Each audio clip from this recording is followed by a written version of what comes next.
Bonjour à tout le monde. Une excellente fête des trompettes. On entre dans la saison des fêtes de Dieu d'automne et c'est là que se trouve le dernier groupe de fêtes sur une période assez courte. Et chaque fête explique une étape du plan de Dieu. Reportez-vous à Apocalypse chapitre 18, s'il vous plaît. Apocalypse chapitre 18. Et nous allons lire ici ce que Dieu nous dit, à nous qui sommes parvenus au temps de la fin. Un avertissement très clair, puis un encouragement à agir d'une certaine façon. Le titre de mon message aujourd'hui, « Sortez du milieu d'elle, mon peuple. Sortez du milieu d'elle. » Apocalypse 18, verset 4.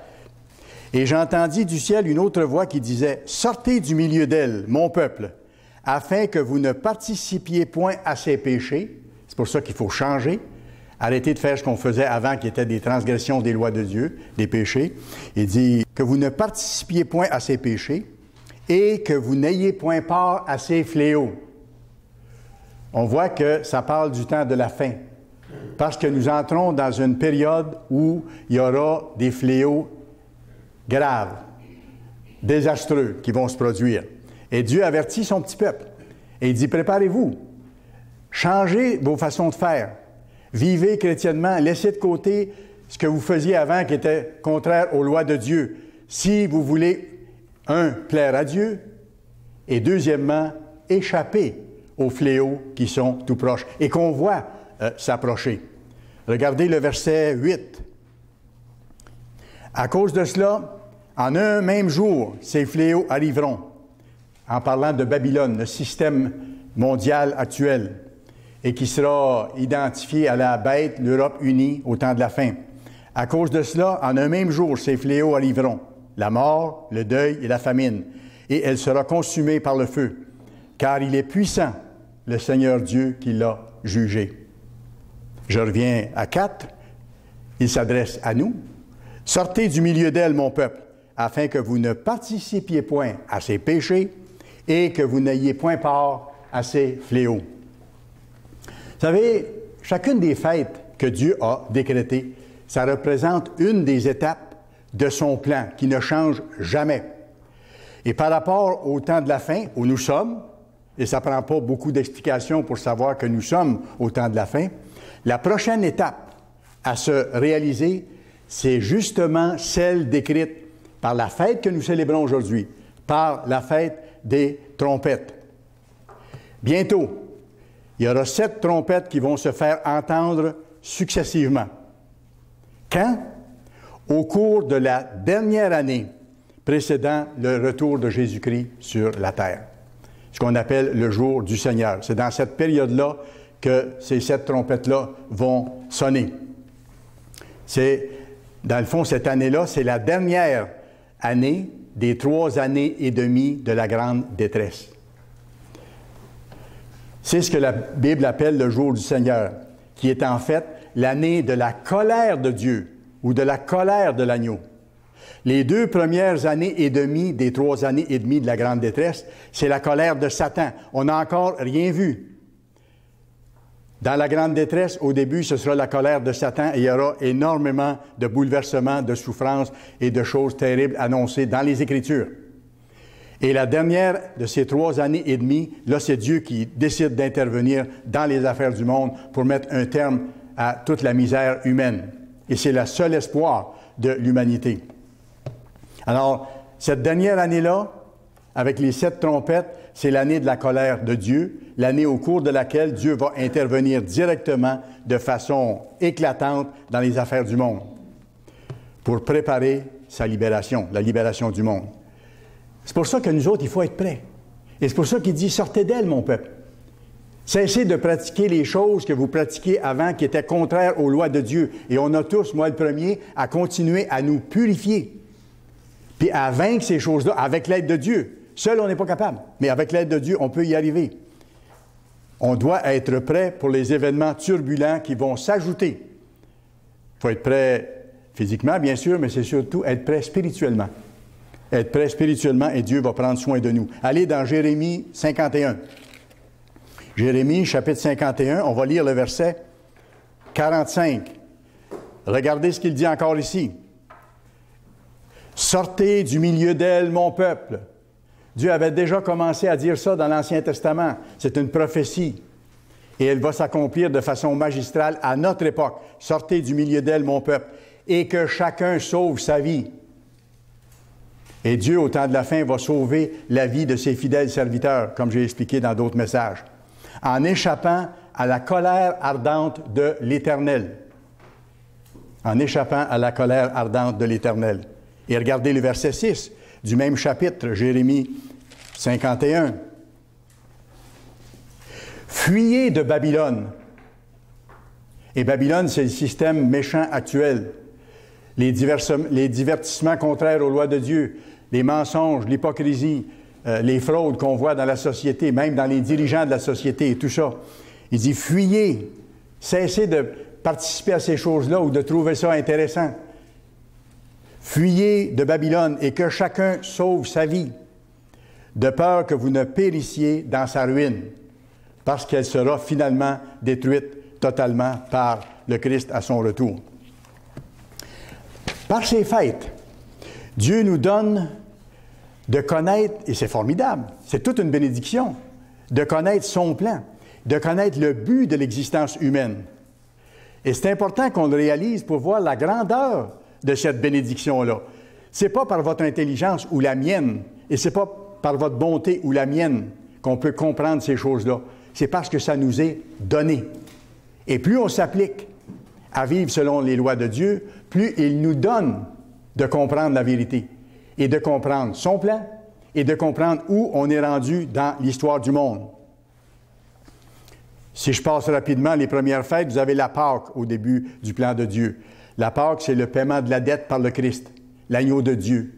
Dans l'Ancien Testament, on immolait un petit agneau, mais lorsque le Christ est venu, c'est lui, l'agneau de Dieu, qui a donné sa propre vie.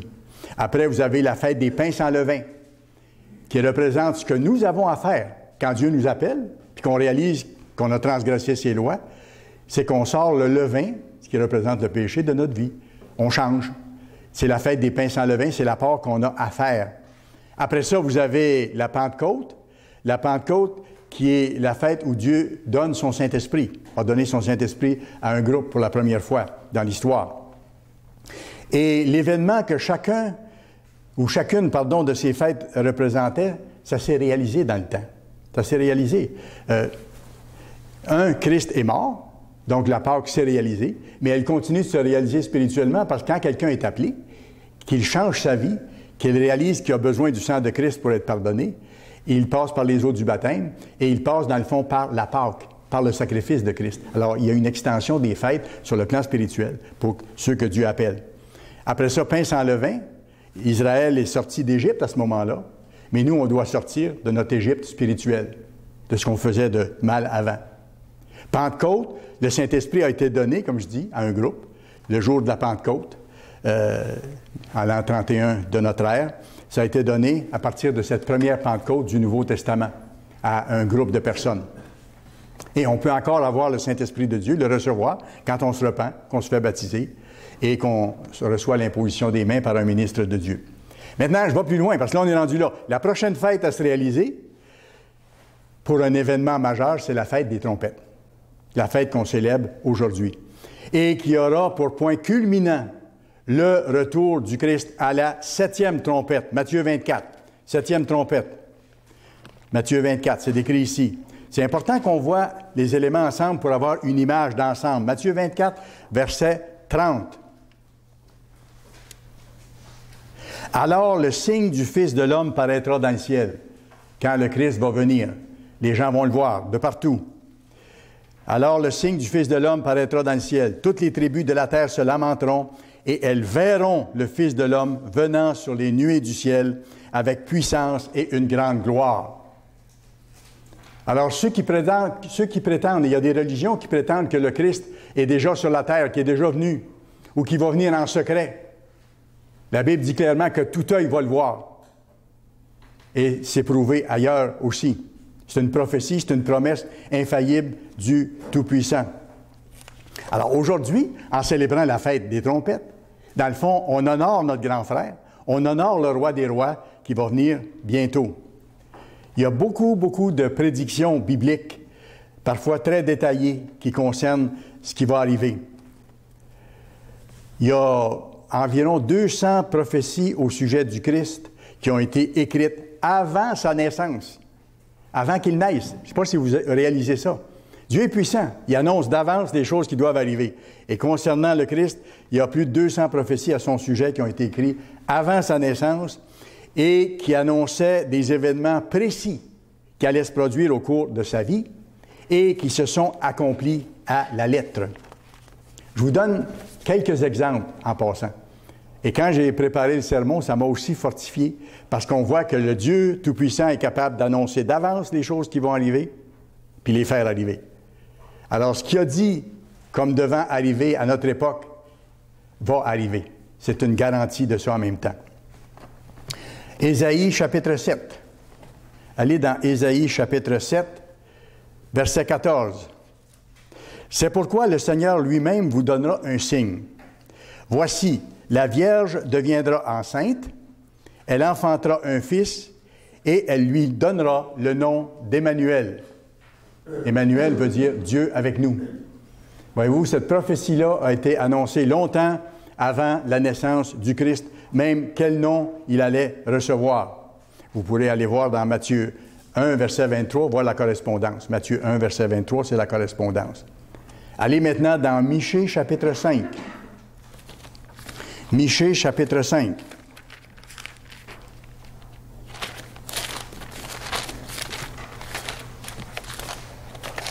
Michée, chapitre 5, et on va lire le verset 1.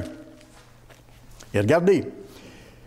« Et toi, Bethléem, Ephrata, petite, c'est une petite ville, Bethléem. Et toi, Bethléem, Ephrata, petite ville, entre les milliers de Juda, de toi sortira pour moi celui qui dominera sur Israël et dont les activités remontent aux temps anciens, au jour de l'éternité. » Qu'est-ce que ça dit?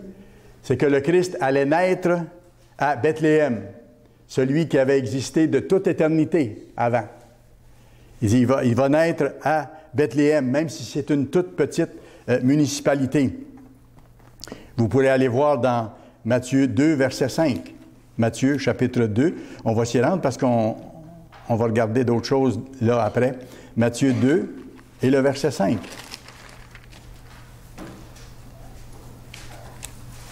Verset 5, il dit ceci. « Et ils lui dirent à Bethléem en Judée. » Ça, c'est quand Hérode a voulu s'informer où était né Jésus. Il a demandé, et il y a des gens qui connaissaient la prophétie, et ils lui ont répondu, comme c'est écrit ici. Ils lui dirent à Bethléem en Judée, car voici ce qui a été écrit par le prophète. Et toi, Bethléem, terre de Juda, tu n'es certes pas la moindre entre les principales villes de Juda, car de toi sortira un chef qui paîtra Israël, mon peuple. Alors ici, il parle du Christ encore. Matthieu 2, verset 13. On va plus loin. Ici, lorsqu'il y a eu la menace d'Hérode qui a fait tuer plusieurs centaines, même je pense c'est environ 2000 enfants, quand il a su que le Christ était né, il ne voulait pas qu'il y ait un roi qui le remplace. Il a fait tuer les enfants. Et Joseph, le père de Jésus, son père adoptif, pour ainsi dire, a été averti de fuir en Égypte. Regardez, verset 13. « Lorsqu'ils furent partis, voici un ange du Seigneur apparut en songe à Joseph et dit, « Lève-toi, prends le petit enfant et sa mère, fuis en Égypte, et reste-y jusqu'à ce que je te parle, car Hérode cherchera le petit enfant pour le faire périr. » Joseph se leva, prit de nuit le petit enfant et sa mère et se retira en Égypte. Il y resta jusqu'à la mort d'Hérode, afin que s'accomplisse, encore prophétie, afin que s'accomplisse ce que le Seigneur avait annoncé par le prophète. « J'ai appelé mon fils hors d'Égypte », en parlant du Christ. Voyez-vous comment c'est précis? Le Dieu qu'on sert est un Dieu tout-puissant qui annonce exactement les choses qui viennent et qui nous révèle celles qu'on a besoin de savoir pour les temps où nous sommes rendus. Ésaïe 53. Retournons dans Ésaïe maintenant. Ésaïe chapitre 53. Ici, on va voir une autre prophétie qui s'est réalisée clairement. Ésaïe 53, et on va lire le verset 9. Ça parle du Christ. « que son corps, une fois qu'il a été mis à mort, a été placé dans le tombeau d'un homme riche. Regardez comment c'est précis, verset 9. On a mis son sépulcre parmi les méchants, son tombeau avec le riche, quoiqu'il n'ait point commis de violence et qu'il n'y ait point eu de fraude dans sa bouche. Ça avait été annoncé dans l'Ancien Testament où il allait être déposé, où son corps allait être déposé. Et on pourrait donner encore de nombreux exemples de la puissance de Dieu qui a annoncé longtemps d'avance les choses qui devaient arriver. Alors comprenez-vous que les choses qui vont arriver à notre époque sur la scène mondiale et que Dieu a annoncé, ces choses-là vont se réaliser. Et on les voit maintenant commencer à se réaliser à cause du sérieux de la situation. Dieu prédit et Dieu annonce ce qui vient. Vous pourrez aller voir Ésaïe 46, versets 9 et 10. Ésaïe 46, versets 9 et 10. Dieu dit, on n'est pas loin, on peut aller voir, « Souvenez-vous de ce qui s'est passé dans les temps anciens. » Et c'est ça que je suis en train de vous rappeler. Ce que Dieu a annoncé dans les temps anciens, pour voir qu'il est capable de le faire se réaliser. Il dit, « Souvenez-vous de ce qui s'est passé dans les temps anciens. Car je suis Dieu, il n'y en a point d'autre. Je suis Dieu et nul n'est semblable à moi. J'annonce dès le commencement ce qui doit arriver. Et longtemps d'avance ce qui n'est pas encore accompli. Je dis, mes arrêts subsisteront et j'exécuterai toute ma volonté. » Très clair, il n'y a pas à discuter. Et on voit les preuves de ça avec les prophéties qui se sont réalisées. Et c'est un encouragement par rapport à ce que Dieu a annoncé pour nous. Même chose. Même chose pour la réalisation de la belle fête qu'on célèbre aujourd'hui. Une fête qui annonce des choses terribles d'un côté, mais qui annonce en même temps la délivrance de l'humanité. Quand la fête va se réaliser, quand les trompettes vont sonner, à la dernière trompette, le Christ va revenir pour établir son royaume. Je ne m'y reporterai pas, mais vous pourrez aller voir Apocalypse chapitre 5. L'apôtre Jean a vu en songe Jésus, l'agneau de Dieu, qui a ouvert les 7 sceaux du rouleau. Et au 7e sceau, c'était les 7 trompettes qui mènent au retour de Christ et à l'établissement de son royaume, le merveilleux monde de demain. Qu'on voit décrit dans Zacharie 14. Encore une prophétie tellement encourageante. Zacharie chapitre 14, regardez le verset 1 à 3. Ce qui est décrit ici concerne la fête des trompettes, le retour de Christ comme tel. Et bien sûr, il y a d'abord une explication un peu plus vaste au point de départ. Il dit, « Voici, le jour de l'Éternel arrive, la dernière année des 3 années et demie de la grande détresse. Le jour de l'Éternel arrive, et tes dépouilles seront partagées au milieu de toi. Et à un moment donné, dans ce jour de l'Éternel, vers la fin, Dieu va rassembler les armées du monde autour de Jérusalem. Verset 2, « Je rassemblerai toutes les nations, pour qu'elles attaquent Jérusalem. La ville sera prise, les maisons seront pillées et les femmes violées. La moitié de la ville ira en captivité, la moitié juive, je vous l'ai déjà expliqué. Et pour que la prophétie se réalise, il fallait que les Juifs soient à Jérusalem, et ils le sont. Et la ville est séparée en 2. Et la moitié qui ira en captivité, ce sont les Juifs, les Israélites. La moitié de la ville ira en captivité, mais le reste du peuple ne sera pas exterminé de la ville. À ce moment-là, verset 3, « L'Éternel paraîtra, tout œil le verra, comme on a vu tantôt, et il combattra ces nations, comme il combat au jour de la bataille. » Ça, c'est sa deuxième venue. Il était venu une première fois, comme un petit bébé, et comme un être humain physique. C'était dans le plan de Dieu, parce qu'il était l'agneau de Dieu. Il a donné sa vie, versé son sang pour que, lorsque nous nous repentons de nos péchés, que nous puissions voir nos fautes être effacées. Alors, il est venu comme un simple être humain pour donner sa vie. Mais lorsqu'il va revenir ici, quand tout œil va le voir, il revient en pleine gloire, et là, il revient pour établir le gouvernement juste de Dieu sur la terre. Je vais vous montrer un passage biblique où on voit ces 2 venues dont je vous parle. La première venue en tant qu'être humain, physique, et sa deuxième venue dans la gloire. Allez dans Zacharie 9, juste un peu avant, dans le livre de Zacharie, chapitre 9, et le verset 9. « Sois transporté d'allégresse, fille de Sion, Jérusalem, les nations israélites, à l'époque de sa première venue. Et vous allez voir pourquoi je dis ça. Pousse des cris de joie, fille de Jérusalem. Voici, ton roi vient à toi. On sait que le grand roi, c'est le Christ. Ton roi vient à toi. Il est juste et victorieux. Il a rempli la mission pour laquelle il était venu.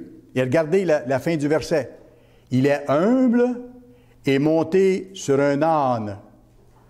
Sur un âne, le petit d'une ânesse.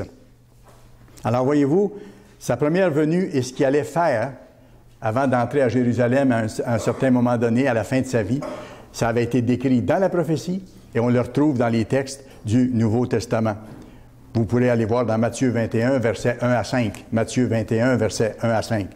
Bon, là, on vient de voir sa première venue, quand il est venu en tant qu'être humain, qui était humble sur un âne, sur un ânon. Regardez le verset 10 maintenant. « Je détruirai les chars d'Éphraïm et les chevaux de Jérusalem. » Voyez-vous, là, on ne parle pas qu'il est sur le petit d'un âne et qu'il est en toute humilité un être humain physique. « Je détruirai les arcs de guerre qui seront retranchés. Il annoncera la paix aux nations et il dominera d'une mer à l'autre, depuis le fleuve jusqu'aux extrémités de la terre. » Là, il parle de la deuxième venue du Christ ici. Alors, dans 2 versets ici, vous avez comme 2000 ans de différence. Et c'est intéressant qu'on le voit parce que la Bible est ainsi faite. C'est comme un casse-tête ou un puzzle. Un morceau ici, un morceau là. Et c'est comme ça qu'on peut comprendre les choses. Et c'est le rôle des ministres de Dieu d'expliquer ces choses-là pour encourager puis fortifier ceux que Dieu appelle. Et en même temps, on s'en sert pour annoncer au monde, d'abord à Israël et ensuite au monde entier, le plan de Dieu. Retournez à Zacharie 14, juste un peu plus loin. Zacharie 14, le début du verset 4, à son retour, lorsque le Christ va revenir et que tout œil va le voir. Fête des trompettes. Ses pieds se poseront en ce jour sur la montagne des Oliviers, qui est vis-à-vis de Jérusalem, du côté de l'Orient. Verset 5, à la fin, dernière ligne. Et l'Éternel, mon Dieu, viendra, et tous ses saints avec lui. Qui sont ceux qui vont l'accompagner? Ceux qui sont appelés actuellement et qui s'appliquent à faire sa volonté pour développer le caractère de Dieu, pour être capable de servir les nations comme lui va les servir, en ayant la même attitude, le même caractère, le même but. Regardez le verset 8 à 11 ensuite. « En ce jour-là, des eaux vives sortiront de Jérusalem et couleront moitié vers la mer orientale, moitié vers la mer occidentale. » Et on va sans doute en parler à la fête des tabernacles. Parce que ces eaux vives qui vont sortir de Jérusalem, ce sont des eaux réelles qui vont aller vers les océans. Et à mesure que ces eaux-là vont arriver dans les océans pollués, les eaux vont redevenir saines, comme on voit ailleurs dans d'autres prophéties. Il en sera ainsi été et hiver. Il y aura encore des saisons dans le monde de demain. Moins extrêmes qu'aujourd'hui, mais il y aura encore des saisons. L'Éternel sera roi de toute la terre. En ce jour-là, l'Éternel sera le seul roi. Il n'y aura plus d'autres dieux. Il n'y aura plus de faux dieux qui seront enseignés. D'ici ce temps merveilleux, qui est tout proche, les appelés doivent être fidèles et continuer à travailler à changer. Ça veut dire se convertir. Quand on travaille à changer, c'est qu'on est en train de se convertir, de devenir quelqu'un de différent qu'on était. Là où on transgressait les lois de Dieu, on travaille à les transgresser de moins en moins pour éviter ces choses-là. Pourtant, on est au milieu d'un monde, je ne vous apprends rien, qui est de plus en plus méchant, de plus en plus violent, de plus en plus malhonnête, de plus en plus injuste. Mais nous, on doit changer au milieu d'un tel monde. On doit devenir différent, ne plus pratiquer les choses qu'on pratiquait autrefois et garder l'espoir dans la délivrance que Dieu a promise et qui va se réaliser. Comme les autres prophéties qu'on a vues et qui se sont réalisées. On est un peu comme Lot était au milieu de Sodome et Gomorrhe. Dieu l'a fait sortir de là. Et Dieu va sortir de cette société-là, à un moment donné, ses serviteurs et ses servantes qui ont à cœur de faire sa volonté. Mais on vit dans un monde qui est contraire à Dieu. Et c'est dans ce monde-là qu'on doit développer, d'être contraire à ces voies-là pour devenir fidèle aux lois et aux voies de Dieu. Apocalypse 17. Voyez ce qui va se passer au retour de Christ. Apocalypse chapitre 17, on va lire les versets 12 à 14. « Les 10 cornes que tu as vues sont 10 rois qui n'ont pas encore reçu de royaume, mais qui reçoivent autorité comme rois pendant 1 heure avec la bête, avec l'Empire romain ressuscité en Europe, sous la direction de l'Allemagne. Alors, ils vont avoir une courte période pour faire la pluie et le beau temps. Ils ont un même dessein et ils donnent leur puissance et leur autorité à la bête. Ce qu'on a vu tantôt dans les annonces, ce qui se passe en Europe actuellement. On veut créer une présidence unique dans l'Europe. On veut créer un ministère des Finances unique dans toute l'Europe. Et on veut, ça a été proposé, ne plus permettre aux pays de l'Europe d'avoir un droit de veto sur ce qui sera décidé par l'autorité européenne. C'est la bête qui est en train de s'installer. Ça se prépare. Alors, regardez maintenant ces 10 rois ou nations ou groupes de nations qui vont donner leur puissance à une autorité européenne. Qu'est-ce qu'ils vont faire? Ils vont combattre contre l'agneau quand le Christ va descendre. Ils ne l'accepteront pas plus qu'ils ne l'ont accepté quand il est venu la première fois. Est-ce qu'ils l'ont accepté la première fois? Non. Ils l'ont tué. Ils ne l'accepteront pas plus. Et là, toutes les armées seront réunies autour de Jérusalem. Mais l'issue de ça sera totalement différente de la première fois. Parce qu'à ce moment-là, il revient pour établir le gouvernement et régner. Ils combattront ces nations-là unies contre l'agneau, et l'agneau les vaincra, parce qu'il est le Seigneur des seigneurs et le Roi des rois. Et là, il ne vient pas comme un petit enfant. Il vient comme le Roi des rois, en tant qu'être spirituel tout-puissant. Et regardez, il n'est pas seul. Reprenons ça. Ils combattront contre l'agneau, et l'agneau les vaincra, parce qu'il est le Seigneur des seigneurs et le Roi des rois. Et les appelés, les élus et les fidèles qui sont avec lui les vaincront aussi. Ça, c'est ceux qui le servent actuellement. Ils ont été appelés et ils ont été choisis parce qu'ils ont commencé à marcher dans les voies de Dieu. Et s'ils sont fidèles jusqu'au bout, s'ils sont persévérants jusqu'au bout, même s'ils ne sont pas parfaits, mais qu'ils persévèrent, ils seront avec le Christ pour vaincre ces nations-là lorsqu'il reviendra. La persévérance, c'est la fidélité. Persévérer à changer. Supplier Dieu de nous aider à changer. Faire notre part pour sortir de Babylone. Sortez d'elle, mon peuple. C'est pour ça que ça va exactement avec la fête des trompettes, ce que je vous dis aujourd'hui. Sortez d'elle. Et parfois, c'est très attrayant de faire des compromis avec Babylone, avec la façon de la société moderne de faire, avec tout ce qu'on peut voir sur Internet, et où on n'a pas d'affaires si on est fils et fille de Dieu, et la façon de faire du monde, et ainsi de suite. Il faut se détacher de ça complètement. Il faut aller vers une conversion totale. Si je garde de ces choses-là, des façons de faire du monde qui sont contraires aux lois de Dieu, que je garde consciemment ces choses-là, ou que je continue à me vautrer dans ces choses mauvaises, ne pensez pas que Dieu va vous amener dans un lieu de sécurité. Vous ne lui avez pas prouvé encore que vous vouliez vraiment lui appartenir. Il va devoir vous faire passer un autre test, qu'on appelle la grande détresse, pour vraiment lui montrer que vous voulez lui appartenir. Vous savez, on s'en va vers une conversion totale, un changement total. Et on doit changer spirituellement le plus possible. C'est le sens de la fête des trompettes, d'ailleurs. C'est le sens de la fête des trompettes. En un instant, nous allons être changés. C'est extraordinaire. En un instant, on va être changés. 1 Thessaloniciens 4, regardez, ça vaut la peine. Ça fait partie de la fête des trompettes. 1 Thessaloniciens, chapitre 4, un verset que vous avez sûrement lu à plusieurs reprises, mais qui est tellement encourageant. Voici en effet, verset 15, 1 Thessaloniciens 4, verset 15. Voici en effet ce que nous vous déclarons d'après la parole du Seigneur. Nous, les vivants, restés pour l'avènement du Seigneur. Donc, ceux d'entre nous, et il y a des chances qu'il y en ait un certain nombre, ceux d'entre nous qui seront encore vivants sur la terre au moment où le Christ va revenir. Ceux d'entre nous qui seront encore vivants, restés pour l'avènement du Seigneur, pour sa deuxième venue, nous ne devancerons pas ceux qui sont décédés. On sait que les serviteurs de Dieu dans l'histoire, Moïse, Abraham et les autres, vont être ramenés à la vie juste un peu avant que nous soyons complètement changés. Car le Seigneur lui-même a un signal donné, à la voix d'un archange. Et quoi? Et au son de la trompette de Dieu, la dernière trompette, la 7e, descendra du ciel.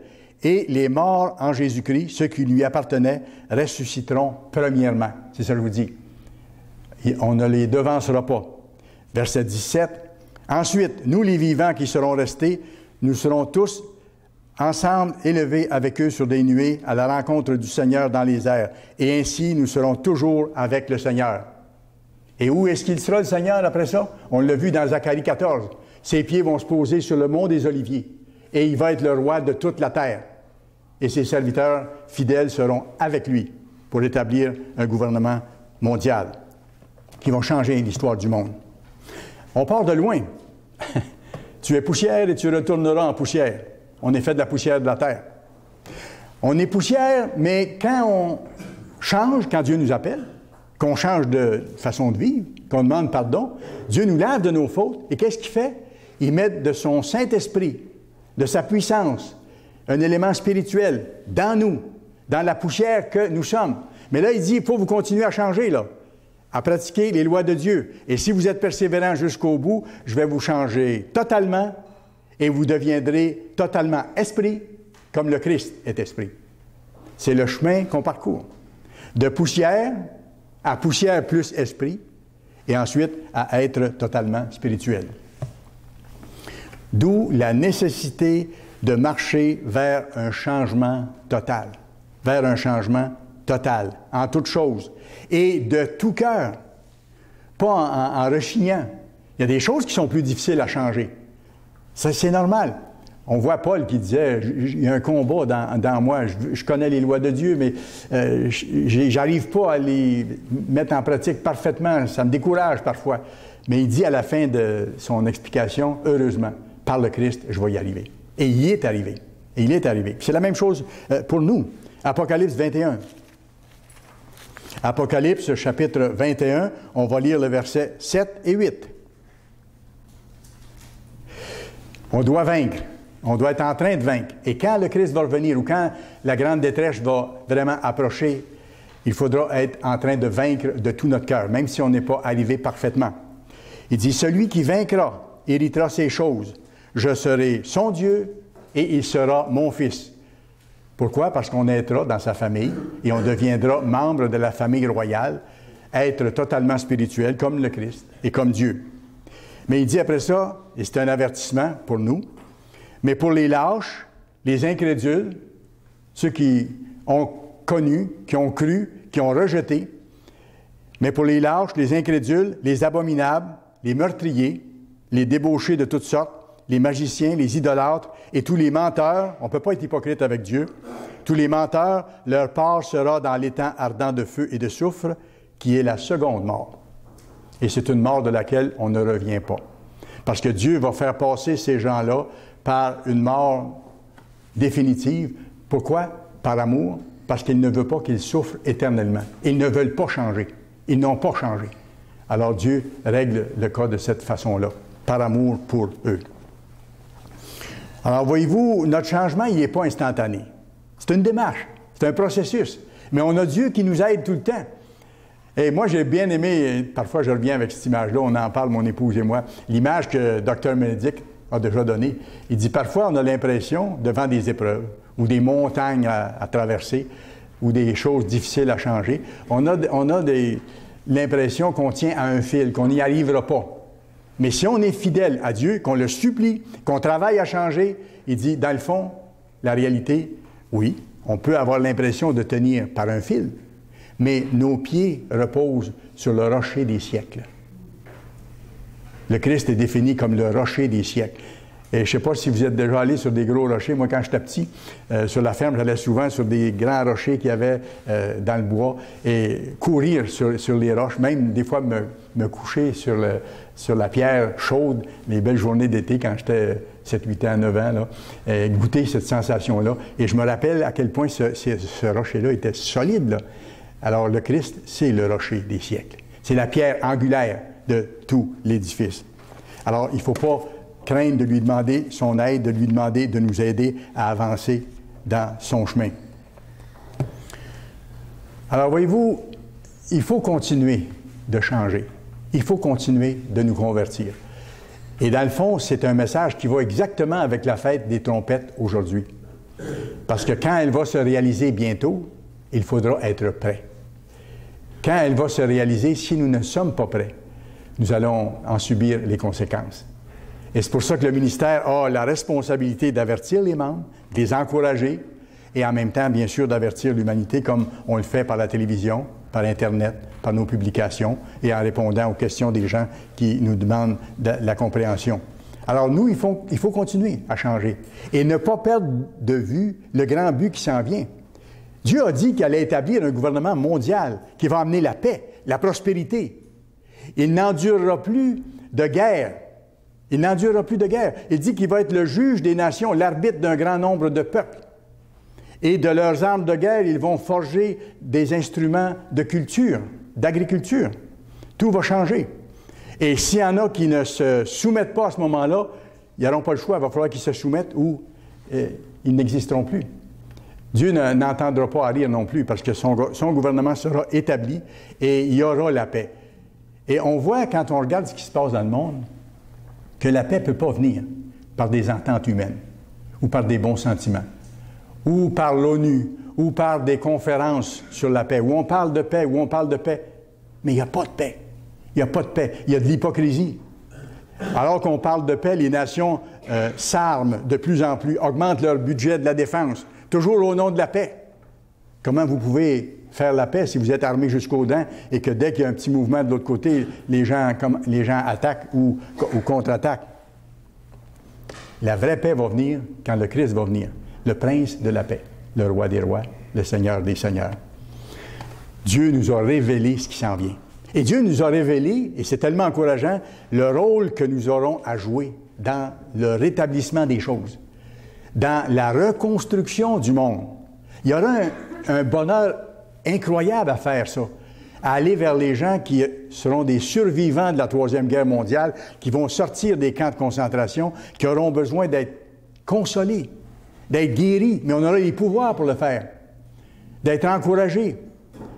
On fera de la planification pour rebâtir des villes, comme c'est marqué, parce que les gens vont continuer de vivre, les quelques-uns qui sortiront de la grande détresse. Ils auront des familles, ils auront des enfants.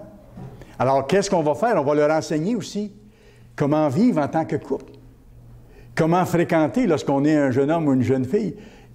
C'est quoi les vraies fréquentations? Qu'est-ce qu'on doit viser? Qu'est-ce qu'on doit chercher? Comment on doit se préparer à devenir un mari, à devenir une femme, à devenir des parents pour vraiment prendre soin de nos enfants?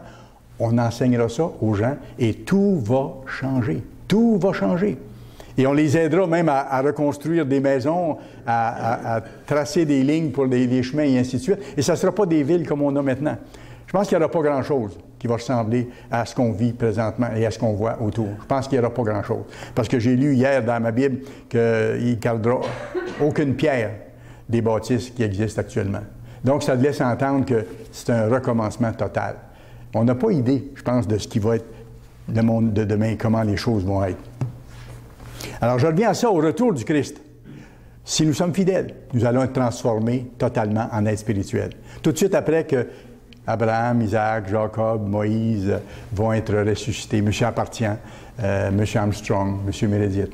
Alors, tout de suite après qu'eux autres seront ressuscités les premiers, comme on voit ici, les serviteurs, les quelques-uns, il n'y en a pas un grand nombre au cours de l'histoire, les prophètes. Là, nous, on sera transformés et on va former la petite équipe et on va être avec le Christ qui descend à Jérusalem sur le mont des Oliviers pour commencer ce monde nouveau.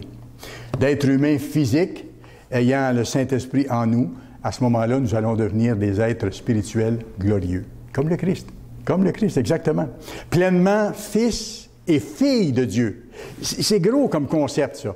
Pourtant, c'est le but précis de Dieu qu'on découvre dans sa parole. M. Armstrong a compris ça à un moment donné. Puis il a fait beaucoup de recherches pour être certain. Puis il a demandé aux évangélistes autour de lui de bien vérifier ces choses-là. Il ne voulait pas arriver avec quelque chose qui n'était pas exact. Mais on a prouvé que le but de Dieu, c'est vraiment de se faire une famille et que ceux qui vont marcher dans ses voies vont naître un jour dans sa famille. C'est ça la nouvelle naissance. C'est-à-dire naître en tant qu'être spirituel, membre de la famille rayante. Et c'est ça le salut.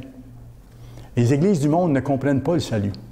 Il y a des gens qui disent « j'ai été sauvé telle date bon, mais les gens, là, quand les gens nous disent ça, on voit qu'ils ne savent pas ce que c'est. Le salut, c'est quand on reçoit la vie éternelle, parce qu'on est au point de départ condamné à la mort éternelle. Le salut, c'est d'être sauvé de la mort éternelle en recevant la vie éternelle. Tout ça se tient. Et regardez, quand est-ce que ça va arriver? Apocalypse 12. Vous êtes dans Apocalypse, reculez un petit peu. Apocalypse chapitre 12. À quel moment ça va arriver?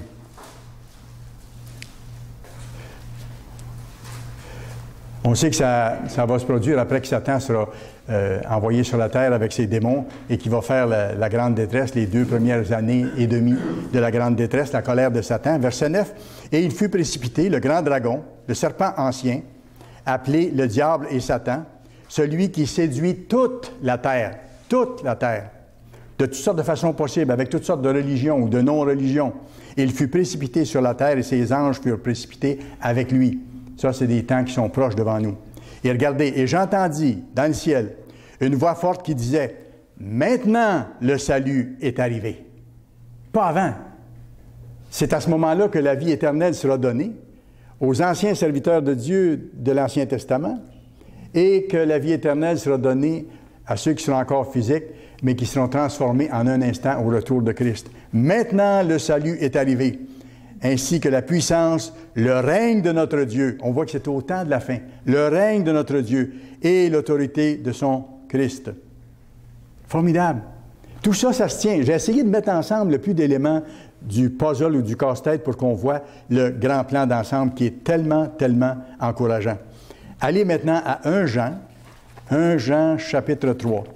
Un passage que j'ai coloré, que j'ai souligné, que j'aime toujours à revoir parce que c'est le but qui vous attend. C'est l'état de changement total qui vous attend et qui m'attend si nous sommes fidèles. 1 Jean chapitre 3 et lisons le verset 1 à 3. « Voyez quel amour le Père nous a témoigné pour que nous soyons appelés enfants de Dieu. » Pourtant, on partait de loin parce que la Bible dit qu'on est au point de départ ennemis de Dieu. On est ennemis de Dieu. Et les gens qui ne sont pas appelés ne comprennent pas le vrai Dieu, ne veulent pas lui obéir et ne veulent pas que Dieu leur dise quoi faire. On est ennemis de Dieu, on part de loin. Mais quand Dieu nous appelle, qu'on comprend son plan, qu'on peut compter sur lui, qu'on voit ses miracles, ses interventions, ses encouragements, on voit quel amour il nous a donné, qu'il nous donne encore. Voyez quel amour le Père nous a témoigné pour que nous soyons appelés enfants de Dieu. Et nous le sommes. On est des enfants en devenir. On est dans le sein de l'Église. On est enseigné actuellement. Si le monde ne nous connaît pas, et c'est vrai que le monde ne nous connaît pas, parce que le monde ne connaît pas la fête que vous célébrez aujourd'hui. Le monde ne connaît pas les sabbats de chaque semaine que vous célébrez. Le monde ne cherche pas à mettre en pratique les 10 commandements de Dieu ni les autres fêtes. Le monde ne nous connaît pas, comme il dit ici. Si le monde ne nous connaît pas, c'est qu'il ne l'a pas connu. Le monde ne connaît pas le vrai Dieu. Même si beaucoup parlent de Dieu abondamment et peuvent même réciter des passages de la Bible beaucoup plus qu'on peut le faire nous-mêmes. Ça ne veut pas dire qu'ils connaissent Dieu. Celui qui connaît Dieu marche dans les voies de Dieu et met en pratique ses commandements, célèbre ses fêtes. Bien-aimés, nous sommes maintenant enfants de Dieu et ce que nous serons n'a pas encore été manifesté. Oui, parce que vous êtes encore chair et sang, et moi aussi. Et quand on sera transformé, là, on va être entièrement membre de la famille de Dieu. Et là, on sera manifesté en tant qu'être spirituel. Bien-aimés, nous sommes maintenant enfants de Dieu. Et ce que nous serons n'a pas encore été manifesté. Vous n'êtes pas glorieux, moi non plus. On ne irradie pas la lumière non plus. On n'a pas une puissance énorme comme le Christ a, comme nous allons avoir. Pas du tout. On est encore des faibles êtres humains qui avons à combattre nos faiblesses, nos habitudes, et ainsi de suite. Et il dit, bien-aimés, nous sommes maintenant enfants de Dieu, et ce que nous serons n'a pas encore été manifesté. Mais nous savons que lorsqu'il paraîtra, qui? Le Christ. Lorsqu'il viendra et qu'il descendra sur le mont des Oliviers, nous serons semblables à lui. Pourquoi est-ce qu'on sera semblable à lui alors qu'on ne l'est pas maintenant? Parce qu'on aura été transformé totalement en être spirituel. On sera tout à fait semblable à lui. Et regardez, non seulement ça, parce que nous le verrons tel qu'il est. Tel qu'il est actuellement dans sa gloire, on ne peut pas le voir. Mais à ce moment-là, nous serons également de même nature, glorieux comme lui. On pourra le voir à son niveau d'existence. Et regardez ce qu'il nous dit après ça. Quiconque pratique le péché transgresse la loi, et le péché est la transgression de la loi. Alors c'est pour ça qu'il faut abandonner nos voies mauvaises. C'est pour ça que Dieu nous dit, au temps de la fin où nous sommes, sortez du milieu d'elle, mon peuple. Sortez du milieu d'elle. Abandonnez les choses contraires aux voies de Dieu. Verset 7 du même chapitre. Petits enfants, que personne ne vous séduise. Celui qui pratique la justice est juste, comme lui-même est juste. Ça, c'est notre plan de travail. C'est notre chemin à suivre. Maintenant, allons voir ce qui va se passer juste avant. Excusez. À Hébreux chapitre 2. Hébreux chapitre 2.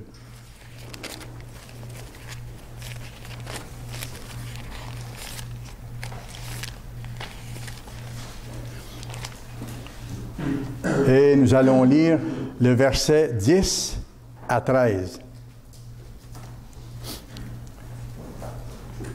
C'est intéressant parce que ça parle du Christ un peu avant aussi.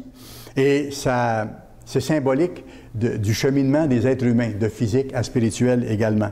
On peut le voir à partir du verset 7, par exemple. Bon, commençons au verset 5. En effet, ce n'est pas à des anges que Dieu a soumis le monde à venir dont nous parlons. Ce n'est pas des anges qui vont administrer le monde à venir. Ce sont les enfants de Dieu. Or, quelqu'un a rendu quelque part ce témoignage. Qu'est-ce que l'homme pour que tu te souviennes de lui? Dieu nous a aimés de loin. C'est quoi l'homme? C'est de la poussière. Pourtant, Dieu nous aime à un tel point qu'il s'est souvenu de nous, que le Christ est mort pour nous, afin qu'on soit capable de changer et d'être pardonné de nos fautes. Qu'est-ce que l'homme pour que tu te souviennes de lui? Ou le Fils de l'homme pour que tu prennes soin de lui? Tu l'as abaissé pour un peu de temps au-dessous des anges. Le Christ, lorsqu'il est venu sur la terre, il était moins puissant que les anges. Il était au-dessous des anges, dans ce sens-là. Le Christ était en dessous des anges en tant qu'être humain.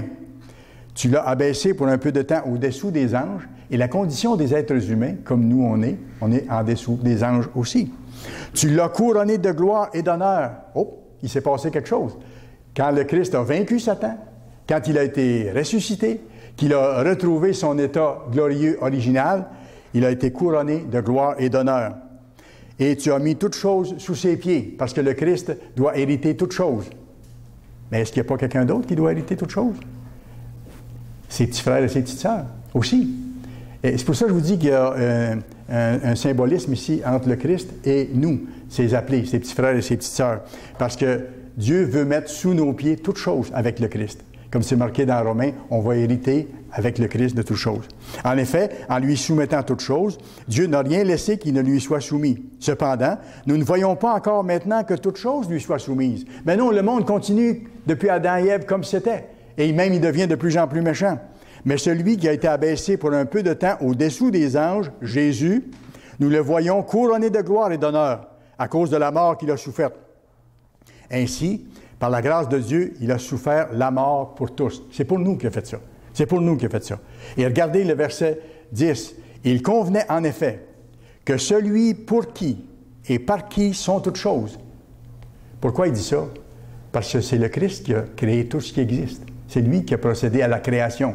Ils ont planifié ensemble. Lui est Père et le Père. Mais c'est lui qui a créé toutes choses. Il convenait en effet que celui pour qui et par qui sont toutes choses, et qui voulait conduire à la gloire beaucoup de fils. Dieu voulait conduire à la gloire non seulement le Christ en le ramenant à la vie, mais ceux qui allaient être fidèles par la suite. Il convenait qu'ils soient élevés à la perfection par les souffrances, le prince de leur salut. Il parle du Christ ici qui a été élevé par les souffrances qu'il a subies. Car celui qui sanctifie et ceux qui sont sanctifiés sont tous issus d'un seul. On est tous issus de Dieu. C'est pourquoi il n'a pas honte de les appeler frères. Alors, il donne le point de vue du Christ ici. C'est formidable. Il dit, il n'a pas honte de les appeler frères. Lorsqu'il dit, « J'annoncerai ton nom à mes frères. Je te célébrerai au milieu de l'assemblée. » Et le verset 13 me fait toujours rêver. Et encore, « Je me confierai en toi. » Et encore, c'est le Christ qui parle, « Me voici. moi et les enfants que Dieu m'a donnés. Et j'imagine la scène lors du repas des noces, lorsque le Christ va arriver devant son Père et qu'il va dire, « Me voici et les enfants que tu m'as donnés. » Qui ont eu le courage de tenir, qui ont supplié qu'on leur donne la force et qui ont tenu bon. « Me voici, moi et les enfants que tu m'as donnés. » Et à ce moment-là, la famille va être agrandie. Le Christ ne sera pas le seul né dans la famille de Dieu. Il y aura nous, si on est fidèles, et les serviteurs de Dieu de l'Ancien Testament. Le roi des rois sera là. Un règne grandiose et merveilleux. Allez à Psaume 72, un dernier verset, s'il vous plaît. Psaume chapitre 72.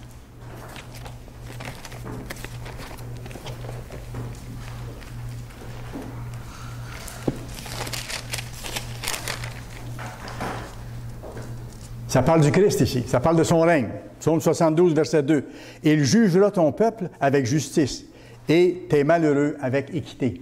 Enfin, un monde juste, parce que le dirigeant sera le roi de justice. » Il y a tellement d'injustice autour. On voit ça dans les nouvelles, on voit les gens qui souffrent parce que d'autres en profitent ou en abusent. Ce sera terminé parce que le roi de toute justice sera là.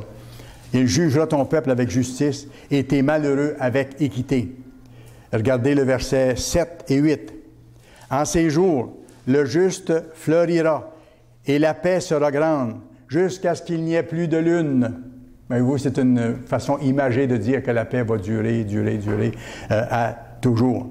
Et regardez le verset 4. « Il fera droit aux malheureux du peuple. Il sauvera les enfants du pauvre. » Qui aujourd'hui, à part ceux qui ont le cœur inspiré par Dieu et quelques autres personnes qui ont une bonté naturelle, qui se préoccupent de ceux qui souffrent vraiment dans le monde et qui leur apportent l'aide qu'ils peuvent leur apporter ou les encouragements qu'ils peuvent leur apporter? Ce qu'on voit surtout, c'est des gens qui souffrent beaucoup et qui sont laissés à eux-mêmes, même par les gouvernements qui prétendent vouloir les aider et qui mettent en place des programmes soi-disant pour aider, mais souvent c'est de la poudre aux yeux. Il dit, « Il fera droit aux malheureux du peuple, il sauvera les enfants du pauvre, il écrasera l'oppresseur. » Alors voyez-vous, s'il y a des oppresseurs qui ne veulent pas changer, qui brutalisent les autres, qui les exploitent, qui les abusent, Dieu ne permettra pas. Il va dire, il va les écraser, il va les éliminer. « On te craindra tant que subsistera le soleil, tant que paraîtra la lune de génération en génération. Il sera, en parlant du Christ, comme une pluie qui tombe sur un terrain fauché, comme des ondées qui arrosent la campagne. En ces jours, le juste fleurira et la paix sera grande jusqu'à ce qu'il n'y ait plus de lune. » Verset 8. « Il dominera d'une mer à l'autre et du fleuve aux extrémités de la terre. » Versets 11 à 13. « Tous les rois se prosterneront devant lui. » On voit de qui il est question ici. « Tous les rois se prosterneront devant lui. Le roi des rois, le Seigneur des seigneurs. Toutes les nations le serviront. » Là, le monde verra le cœur des êtres humains être changé. « Car il délivrera le pauvre qui crie et le malheureux qui n'a point d'aide. Il aura pitié du misérable et de l'indigent, les gens qui meurent de faim un peu partout à travers le monde. Il aura pitié d'eux et ils seront nourris. Ils vont arrêter d'être esclaves, d'être battus. Comme on voit là, les gens qui sont en Libye, ceux qui fuyaient l'Afrique et qui ont été envoyés sur des bateaux de fortune, qui ont travaillé fort pour payer leur passage, qui ont été repris et qui actuellement, on voit dans les bulletins de nouvelles, sont dans les prisons épouvantables en Libye où on les exploite de toutes les façons imaginables et inimaginables, comme si c'était des animaux. Ils n'ont pas d'espoir, mais l'espoir, il est ici. Il aura pitié du misérable et de l'indigent et il sauvera la vie des pauvres. Formidable. Versets 16 à 19, regardez. Les blés abonderont dans le pays, au sommet des montagnes. L'agriculture sera prospère. On va en parler à la fête des tabernacles qui est tout proche. Ça fait rêver. Et leurs épis s'agiteront comme les arbres du Liban. Les hommes fleuriront dans les villes comme l'herbe de la terre. Donc, la terre sera repeuplée. Verset 17. Son nom subsistera toujours. Aussi longtemps que le soleil, son nom se perpétuera. Par lui, on se bénira mutuellement. Et toutes les nations le diront heureux. Pourquoi les nations vont se bénir mutuellement? Parce que les gens vont le prier les uns pour les autres aussi. Comme nous, on apprend à faire. On apprend à prier pour ceux qui souffrent. Même pour ceux qui ne sont pas dans l'Église, pour ceux qui souffrent dans le monde.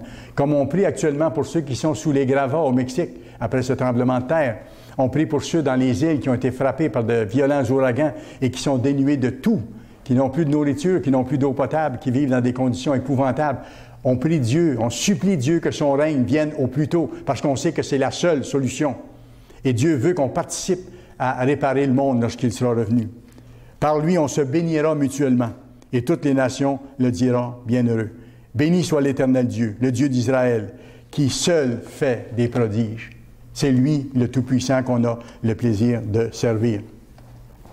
Voyez-vous, dans quelques brèves années, au jour même que nous avons le bonheur, le privilège et la responsabilité de célébrer aujourd'hui, notre Sauveur, notre grand frère, va revenir sur la terre, faire les choses qui sont décrites, annoncées comme des prophéties dans la parole de Dieu.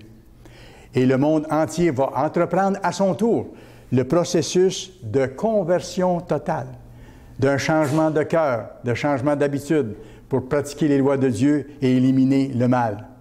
C'est l'espoir du monde. C'est notre espoir parce qu'on veut que le monde soit bien comme le Christ aussi. Ce sera la délivrance de l'humanité qui a été promise. On voit actuellement autour de nous des turbulences qui grandissent énormément. Des turbulences dans l'économie, des turbulences dans la météo, dans les tempêtes épouvantables qui frappent, dans l'augmentation du terrorisme, dans la souffrance qui augmente de toutes sortes de façons. Aujourd'hui, vous et moi, on a l'occasion de célébrer une fête qui représente la délivrance de toutes ces choses-là. Et aujourd'hui, à la fête des trompettes, à ceux que Dieu a appelés et à qui il a donné la responsabilité de changer, de se convertir, de vaincre avec son aide, il nous dit « Sortez du milieu d'elle, mon peuple ».